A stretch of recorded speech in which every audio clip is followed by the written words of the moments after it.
Military jets and fighters. I've had great fun. That's something I bounced from Johannesburg, OR Tambo as an assistant, down to George as an assistant, down to Cape Town on clearance delivery, issuing for those that have done IF. I was issuing as an assistant clearance delivery the IF routings and flight plans out of the airport onto Cape Town Info, which I spent about 5 years or so on Cape Town. For those that fly out of 43 Air School and down on the coast, I spent many years down that side. And then eventually was on to Georgetown and on to Grand Central. So just interrupt that conversation. That trip, Seb, is one of the things I can say is I love about my job. You get involved to do stuff like this, and this was welcoming home the Springboks. So we got to be here for this. So I mean, we literally followed them all the way to the apron, welcomed the guys back. You get to be involved with some very, very interesting things from an ATC perspective. I mean, I've been involved with, like I said, with the Springboks. I've been involved with the first COVID vaccines, bringing the Emirates flight in. I've been involved with Air Force One down in Cape Town.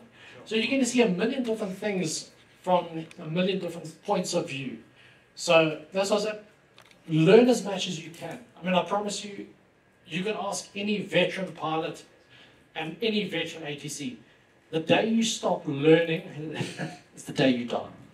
You will grow every single day to become the best version of yourself.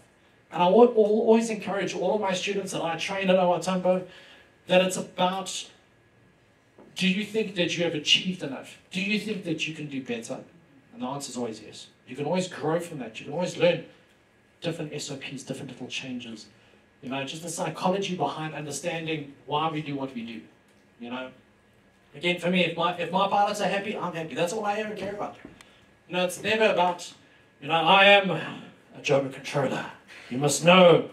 You know, none of those ego things matter. At the end of the day, it's providing the service to you guys as pilots. If you guys are happy, I'm happy. It's my job to keep you safe. I mean, a lot of guys sometimes don't understand what we're talking about. Do I go into the doctor field? You know, I'm responsible for the lives that you have. I mean, just a joke, if we can work through some of our hours between 8 to 12,000 8 to 12,000 lives per hour in terms of what we're responsible for. So it's when you start walking back the responsibility in terms of what we have on our shoulders, you can understand why some guys are a little bit grumpier, some guys are a bit friendlier.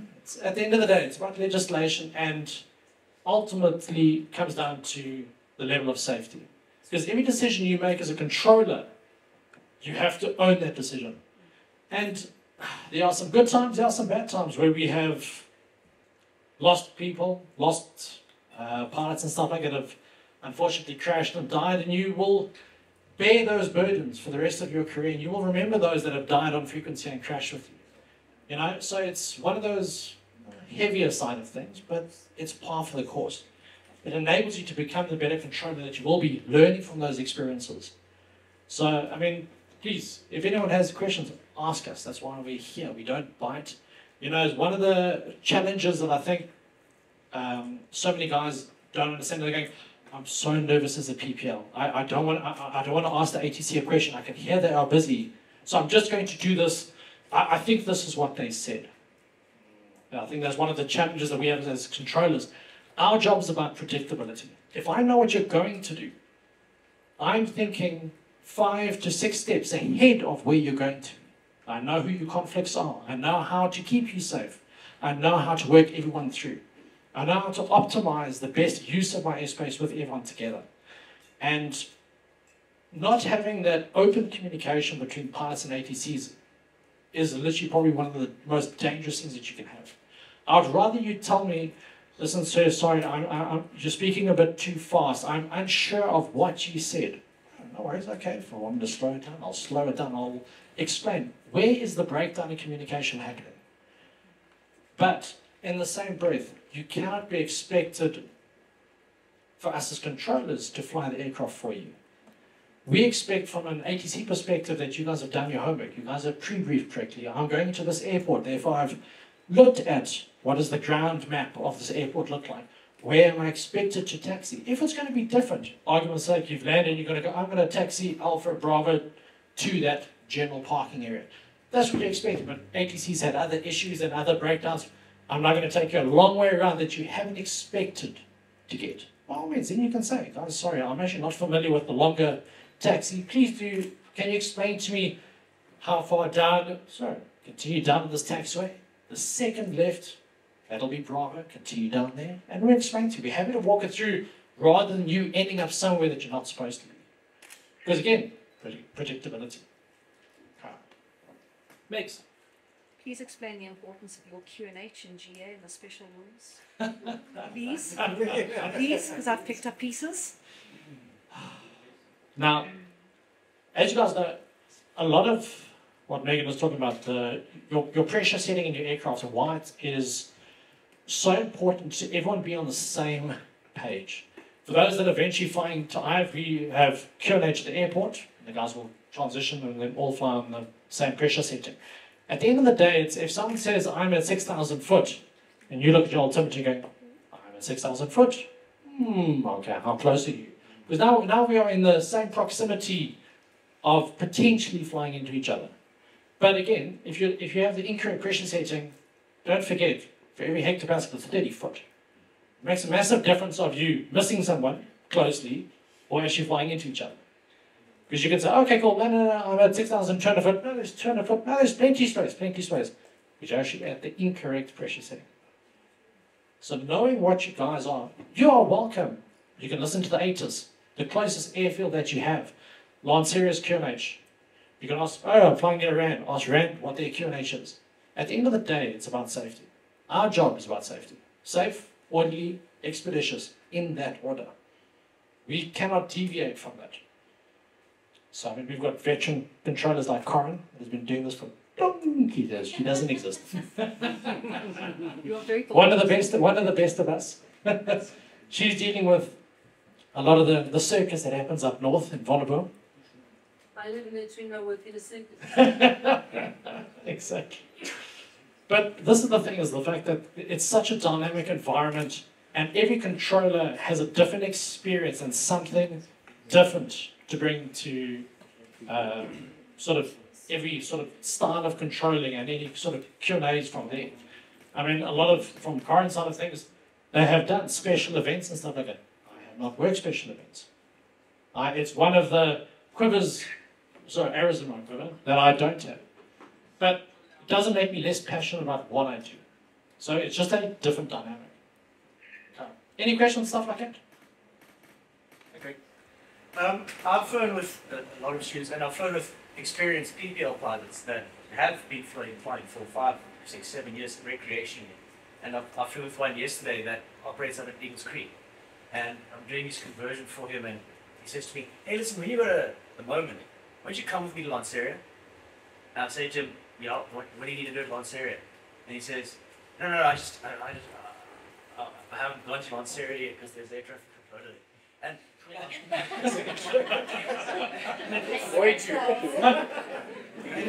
It's like that, and I'm sure that at some point in a lot of people sitting in this room's training, there was my instructor wants me to go to Lanceria now, and I only know Rand's ATC, and I don't know about So how do you what do you have advice for these people on how to approach an airspace that they haven't interacted with yet? Well, I think the biggest thing of that is just sort of also doing your homework in terms of what the airspace looks like. I mean, I think a lot of pilots get a sort of bad or negative response towards an ATC going, oh, I'm so scared of dealing with Lanceria, I'm so scared of dealing with, oh, the guys are so strict. Normally, it generates from a point that guys haven't done their homework. You've flown in and go, okay, I need you to route via this point. Where is that point? You're not the only one in the airspace. I need to know that you're knowing what you're doing. Otherwise, I have to literally bring an entire airport to a standstill for one person. You can't be that selfish when you fly. Like I said, there are standard routes. Things are published. Things are out there. If you want to grow as a pilot, please come and spend time with us. Lanceria, Vonnegut, Grand Central, Rand here, will welcome you with open arms. Because the more time you spend with us as controllers and learn what our challenges are, you will then start to appreciate or understand why we do certain things. I think one of the sort of even eye-opening is even for guys that fly with big schedules, they don't always have an opportunity to come spend time with what we do at OR. It's a little bit more complicated with exit permits and. But for them to actually come spend time with us, just because we are working and we are talking frequency, and they go, oh, he's not talking on frequency, he must be just sitting there looking. There's so much happening behind the scenes that will absolutely blow your mind. Because unfortunately is that depending on, every airport's got its own unique challenges, and that is unique to that airport. No controller will go, okay, cool, I did Joburg, I know how to work Vonnegut. I can tell you now, I can walk into Vonnegut and I will, wait. I will also require a learning curve to get up to speed with what Vonnegut does. Same as a pilot coming from Rand going, okay, cool, I want to go fly at Syria. There's a learning curve that you are expected to go through. It will never be flawless. It will never be an easy transition. I saw a lovely statement that said you need to be comfortable with being uncomfortable. Going through that process of getting used to being uncomfortable and learning new things, it needs to be a way of life, because that is how you grow as pilots and how you grow as controllers. Joburg has been the hardest thing I've ever done in my entire life. To go solo here, I have cried, I have questioned my sanity. It's not a joke, I genuinely, it pushes you mentally to a place that you have never been before. Just because you're comfortable only thinking at a particular rate. Now, at this point, the guys go, right, we're going to take you to a point and we're going to push you beyond that. And the same. I know how to fly a 172. Right, we're going to teach how to fly an extra 300. The step from that to that is massive. The skill, the feeling that you have to fly something like that will be so, things happen so quickly, your brain cannot move at those speeds yet. So it takes time. That's what I said, it's about a accountability thing. You're going, I don't know how to do this. Please don't kill me. Okay. Yeah, shoot. Just some advice from my point. I've been flying for a number of years. I've been spending a lot of time with Vonnegut in the last couple of years. So my experience was that coming from a my flight environment, we didn't spend time in controlled airspace. And then suddenly to be bumped into when I did my PBL, I was terrified. But what I can definitely suggest you do is make one of your learning flights. Ask your instructor if you're flying in a non-controlled airspace, that's where you generally do your training. Ask your instructor to go and spend time with you as part of your training in controlled airspace. And all you really do is listen to what they do. Something else that you can do also, if you're on us, a little bit further down the line, the day before you need to go into that airspace, you've not done your homework. Anything that you're unsure of, phone the traffic controller of that area. It might not be the same person that you're actually speaking to the next day, but the processes will be the same. But definitely do your homework. You cannot go into an airspace that you are not familiar with. It's the same as you get into a car, you start driving down to Cape Town. If you don't know the route to take, you're going to get lost. You're going to run out of fuel, those type of things. You need to know where you're going, understand what you're dealing with, and get ahead of the game.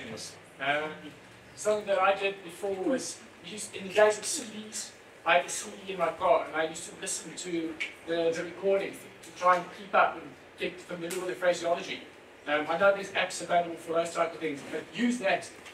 Cool, thank you very much. Again, words of wisdom that you've learned from experience.